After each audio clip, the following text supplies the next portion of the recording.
People in Middle Tennessee may not realize it, but there's a cafe in their midst with a national reputation. I'm Al Vex, and we'll tell you where it is. What role did black soldiers play in the Battle of Nashville at Fort Negley in 1864? I'm Sabril Bennett. We'll have that story coming up. Plus, Rob Wiles honors the 100th anniversary of Casey Jones' demise at a Jackson museum. And Susan Watson profiles a team of basketball dribbling dynamos from Portland. Hi everyone, I'm Joe Elmore. Welcome again to more travels here on Tennessee Crossroads.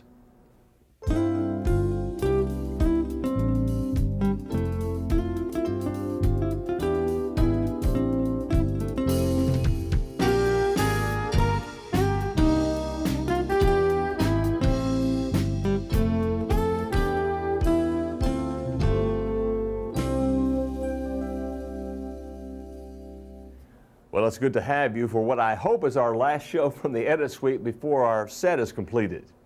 You know, at the end of the millennium, it seemed like everyone came up with a top 10 list. Top 10 movies, music, famous Tennesseans, you name it. Well, some of the lesser known lists were just as interesting, especially if you're hungry. Right now, Al Vex takes us to Shelbyville and to one of the top 10 places to put on some pounds. One of the things most remembered about the 1950s would be the place where you went to get your burgers and fries and cherry pies, to borrow the line of the old Charlie Pride song. It was the diner, the hangout. Call it what you will, every town had at least one. Now, many towns these days have recreations of places like that, but the people in Shelbyville are lucky. They have the real thing. Pope's Cafe opened its doors in 1945 right off the square in Shelbyville. Now, there are many in town who can still remember going to the Saturday afternoon matinee and then heading over to Pope's to meet their friends. Many still do. And they do so not in a recreation of what it used to be, but in a place very much like it used to be. Very little has changed over the past 50-plus years. The bar stools are still there, and you can still make the jukebox selections right from the table. Janie Powell now runs the place, and it was her design to keep things the way they were. Just to keep Pope itself open, you know, after what it means to itself, it's just something that stands for itself. You know, it just stands out for itself. It's just always been here. People have always came here, and they'll always continue as long as you got good food and service, I feel. I've always dreamed of having a restaurant, and couldn't find a better one than this, so I had the opportunity to buy, so I did so. What does this place mean to you? To me, it's... Other than your livelihood? Yeah. Well, it is my life, that's for sure. It's just a well-established, well-known, you know, more down to earth, everyday people that you miss when they don't come in, and it's just a real meaning to me.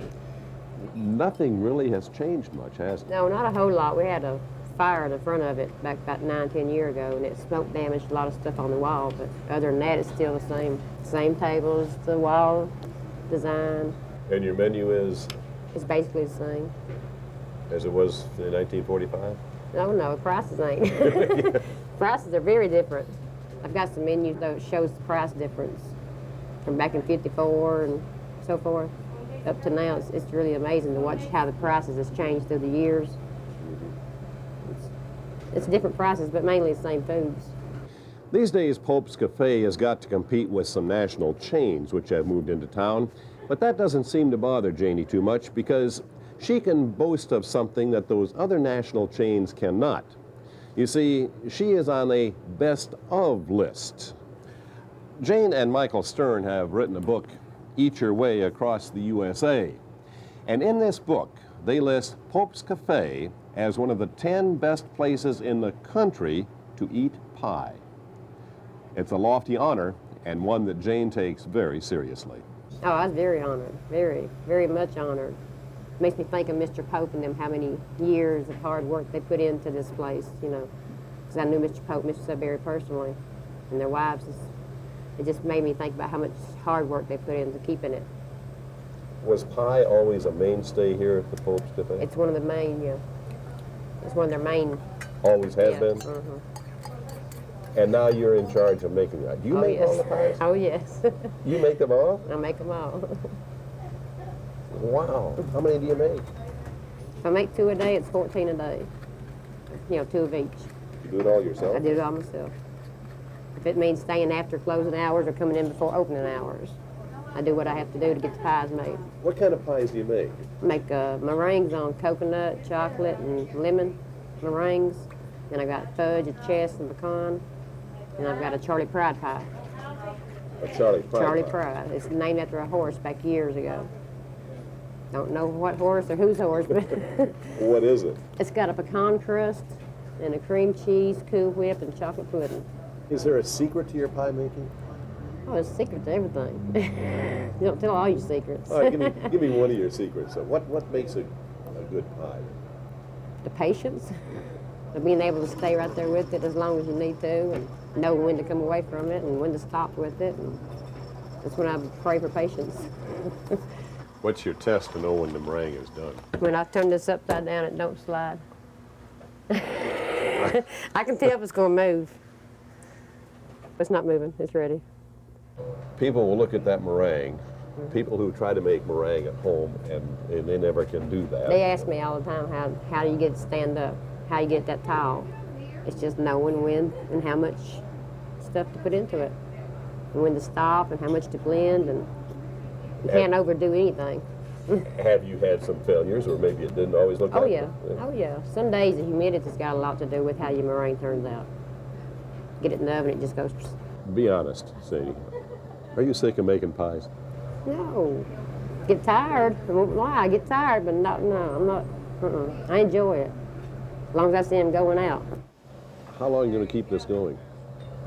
As long as I can, as long as the good Lord gives me the strength to keep going with it. Pies, pies, and more pies.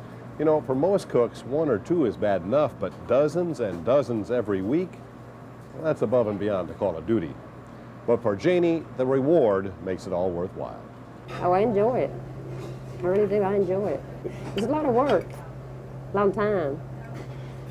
But satisfying. Oh yes, when I see them going out the door. Whether it be a whole pie or a saucer pie, it's still satisfying when I see them eating it and ask them if it's okay and they enjoyed it. That's the satisfying part. It didn't matter no more how much time it took or how tired I was maybe or something. It's just knowing they enjoyed it. This year marks the 100th anniversary of the death of a famous Tennessean. Many of our state's heroes achieved fame by fighting injustice or facing long odds. Well, the one that Rob Wiles recognizes in Jackson achieved fame by causing a train wreck.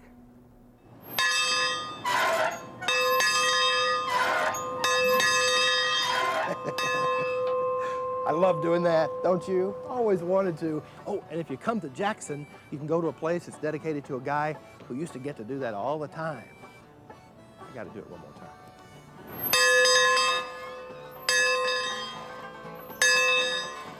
This museum remembers Casey Jones. Curator Blake White says Jackson was the railroad man's final home. Casey Jones was born somewhere in southeast Missouri, and when he was a little boy, they moved to Casey, Kentucky, about an hour north of here. His father was a country school teacher. Casey is spelled C-A-Y-C-E up there, but when he moved to Jackson, they nicknamed him after the hometown he was from, Casey. He moved here to work with the railroad, moved to Jackson, moved into a boarding house here, and met the daughter of the owner of the boarding house and eventually married her, Janie Brady. And so Casey worked out of Jackson. Actually, he was with what was called the Water Valley, Mississippi District. And he and his wife, Janie, had 3 children, and their ages were 12, 8, and 4 at the time of Casey's death. So Jackson is home to Casey Jones, to his home, and of course he and most of his family are buried here. Some of you may be asking, Casey who? You know, Casey Jones, who on April 30th, 1900 was at the throttle when his train wrecked at Vaughn, Mississippi. Casey was the only one killed. So why did that wreck stand out in a time when train wrecks were almost everyday affairs?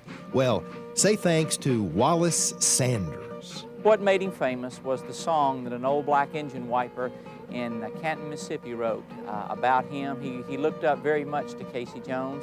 Whatever happened to him, we don't know, but 2 vaudeville men came through, picked up the song, and the rest is history.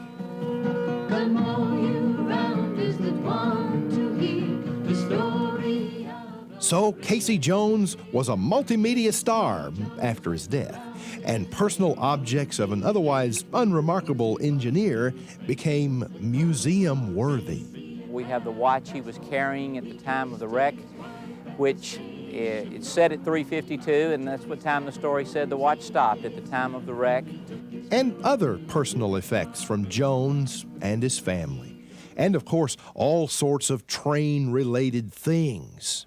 They make this museum really fun for people who still feel moved by the thoughts of the mournful whistle and the clacking wheels of trains in the night. And of course, they've got a shop where you can buy train stuff. And as marketing man Norwood Jones, no relation to Casey, says, if you're the type who dreams of trains, they've got the perfect place for you to do that, too. Or you can spend the night in a red caboose here in the village. We also have 2 suites and a railroad car, which are some of the nicest suites you'll ever stay in anywhere in the country. So what about those cars? Where'd you get them? What's history on them? Do you know? You know, we bought them through the railroad company here and through individuals that had them, and we've restored them and made them into hotel rooms. Close by, an artist at work carving animals and a turn-of-the-century engineer. It's old Casey himself. And not far away, what would have been, at the turn of the century, a shopping mall. Our store is built around the turn-of-the-century general store with all of our antiques that were things that were either used or sold in the general store of the turn of the century. And consequently, people enjoy just kind of stepping back in time and reminiscing about some of the things that are there. Casey Jones the man became Casey Jones the legend through stories and songs, so it's appropriate that once a week this place is turned over to the very kind of people who helped make Casey Jones a star. Come on around us if you want to hear the true story of a brave engineer. Casey Jones, around the name on the big age with a Casey road to call Casey at a 4:30. Kissed his wife at the station door. He mounted to the cabin with his orders in his hand. Took him to the promised land. Casey Jones mounted to the cabin. Casey Jones, orders in his hand. Casey Jones mounted to the cabin. Give the ship to the promised land. There's no music like bluegrass music. Birds of feathers flock On together. Thursday night at the country store. And even though we don't really know if Casey was like a huge music fan as well as a highballing engineer, we do know he'd likely recognize the style of these players who love old-time music. We pick music, old-time music. Old-time string music, no amplification, no electronic instruments, anything like that. We're just, like the man said, old-time string music, like it might have been played 100 years ago or so. We're trying to keep this stuff alive. Well, you guys look pretty lively. Still pretty live. All right. We want to be sure that somebody come along playing it after we're gone. And so they just let y'all come out here on the porch of the store? That's pretty I'll be nice. 4, 5, 6 groups jamming around the store, odd times. With all the music and memorabilia, you might think old Case was, well, a Disney character instead of an honest, throttle-tugging engineer. I won't say the majority, but a number of people come in, stop by, just to see if Casey Jones was a real person or was he just, Paul Bunyan type. But they want to find out if he were real. And we assure them that he was. He was real. Didn't make him up. That's right. So look for him and the things about him under that big red caboose in Jackson.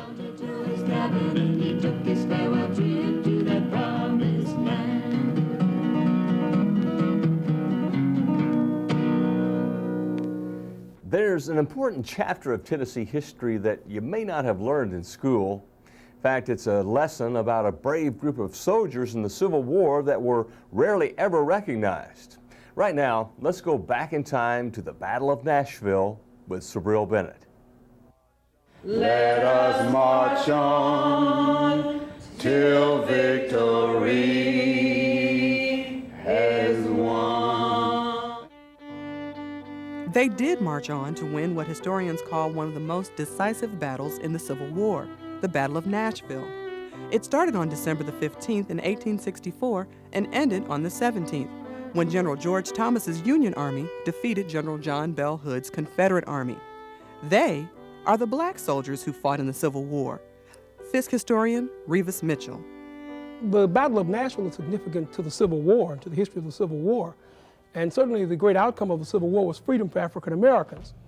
I think the significance lies in the fact that locally we celebrate the Battle of Franklin, we talk about the Battle of Stones River, but we seldom discuss the Battle of Nashville, in which Americans of African ancestry were pivotal in winning a major Civil War battle.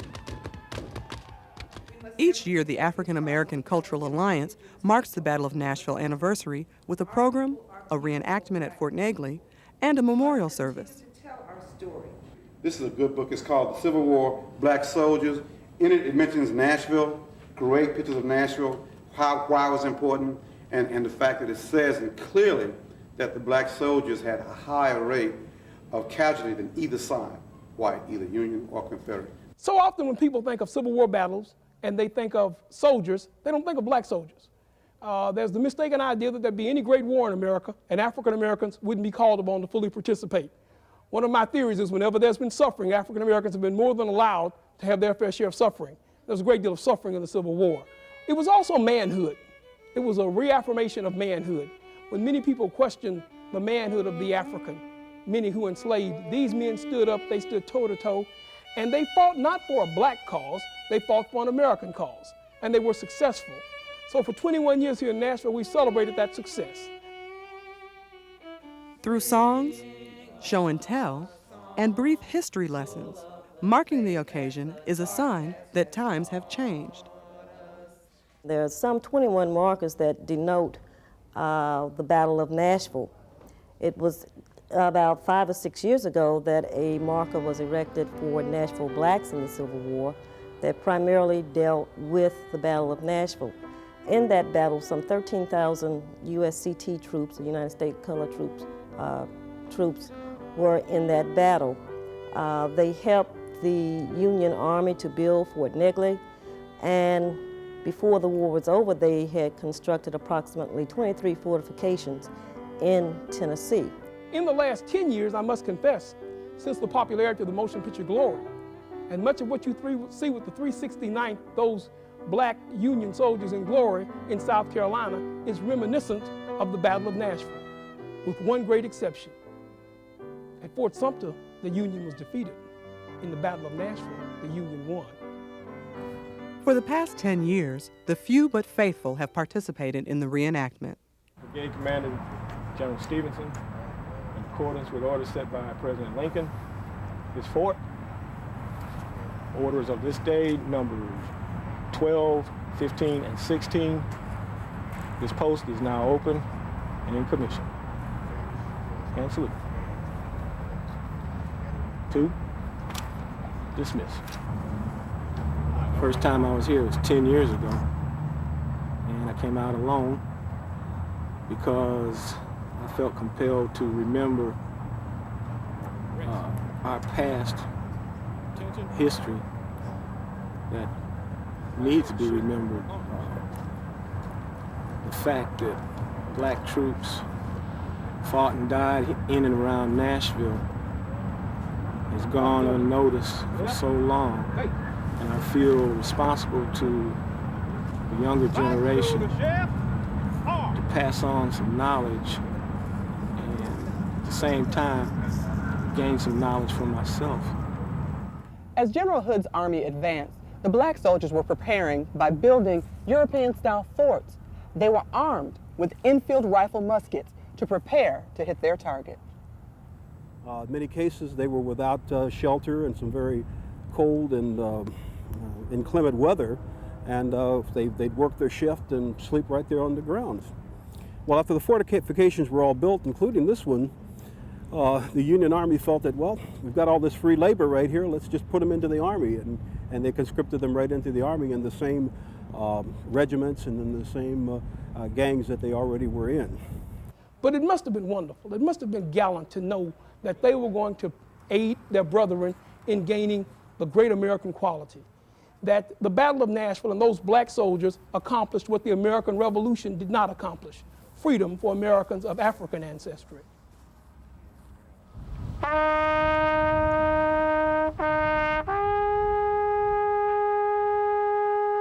From the battlefield to the grave, where many of the United States colored troops were laying to rest, their headstones bear their names and the acronym USCT.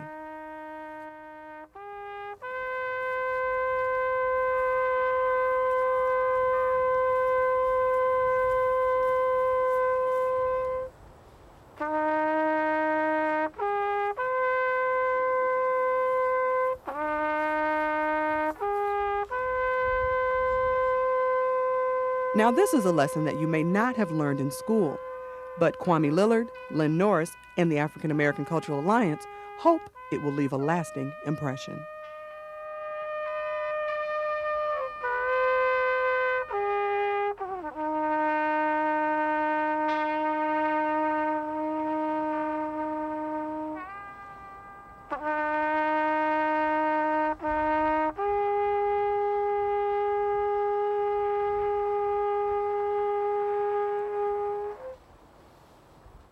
Thanks, Sabril.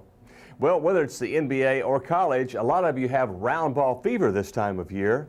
And right now, you're about to meet a group of kids who entertain at halftime shows all around the country. In fact, they've been nicknamed the Halftime Half Pints. But as Susan Watson discovered, there's nothing small about their talent. It's the stuff grade school dreams are made of. Traveling to college championship games. Basketball in hand, a cheering crowd. As you get ready to take the floor. As part of the South's greatest halftime show, the Imperials.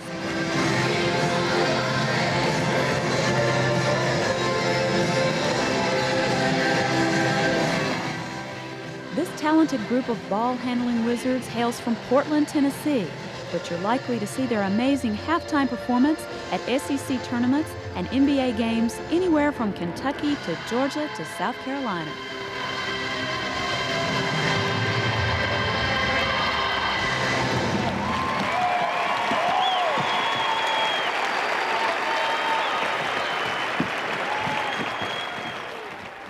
Of course, before you can enjoy the applause after a great halftime show, you have to log in a lot of hours here at the gym. Now, the team practices together at least 2 hours a week all year round. And Coach Robert Curtis makes sure that each member gives 125% every time. Okay, we're going to go quick for about 15 minutes now. When I blow the whistle, I'm going to call it out, and I blow the whistle, you go ahead and switch to the next one. So I want everybody to push yourself, okay? Yes, sir. Best you've ever done right here. All right, then.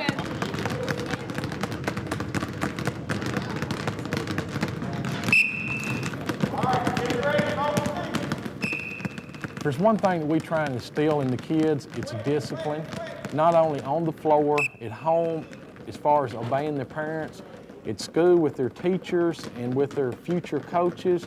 Discipline is a big part of it, and we stick to it. And I know a lot of times they don't like it, and maybe even some of the parents don't like it, but that is something that we're very stringent about, the discipline part. And if they don't do certain things, then they have extra dribbling practice. We don't make it like a team where you have to run laps and try to punish kids. We make them do extra dribbling, which in turn helps them. We're trying to help them. We're not trying to hurt them or make them mad or anything like that. But I think discipline is the key to our whole program. Discipline on the floor and off. Team members are required to earn A's and B's on their report cards and to give back to the community.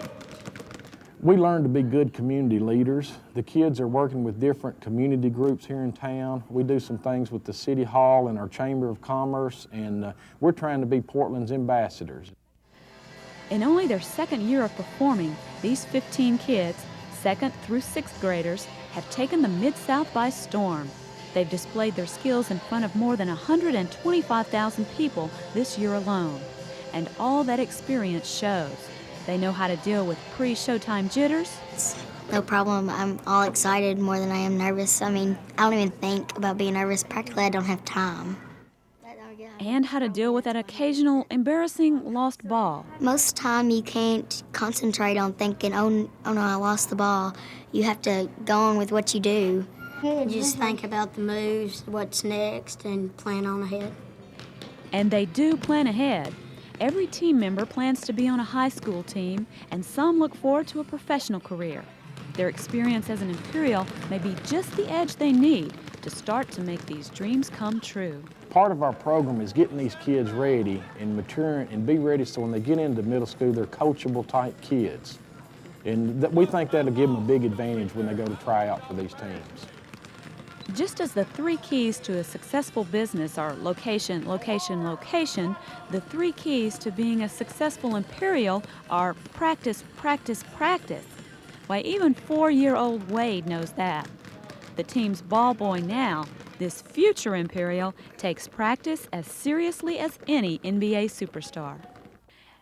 And just like some of basketball's other stars, you can keep track of schedules and send fan mail to the Imperials at their website. There are more than a dozen moves to learn and perfect. Moves with names like the Spider,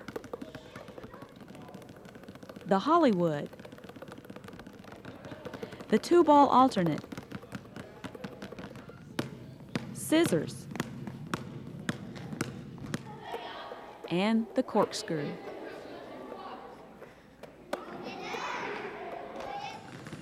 All of which are combined into a 5-minute routine set to the music of REO Speedwagon's Roll with the Changes.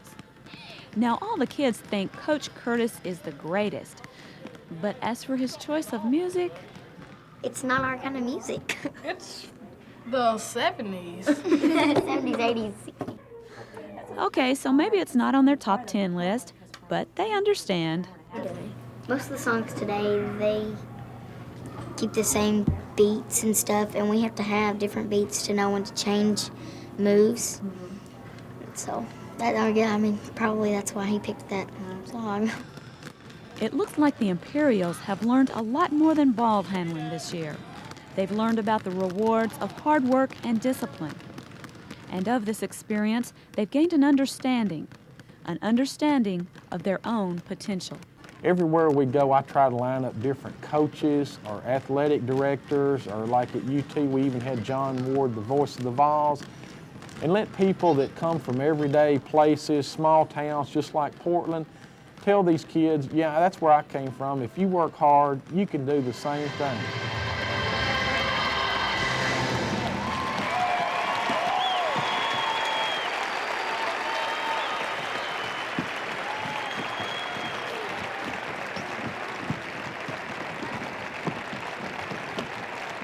Thanks a bunch, Susan. And thank you folks for joining us here on Tennessee Crossroads. Our time's about up, but what do you say we take a peek at a few of the things we're working on for next time?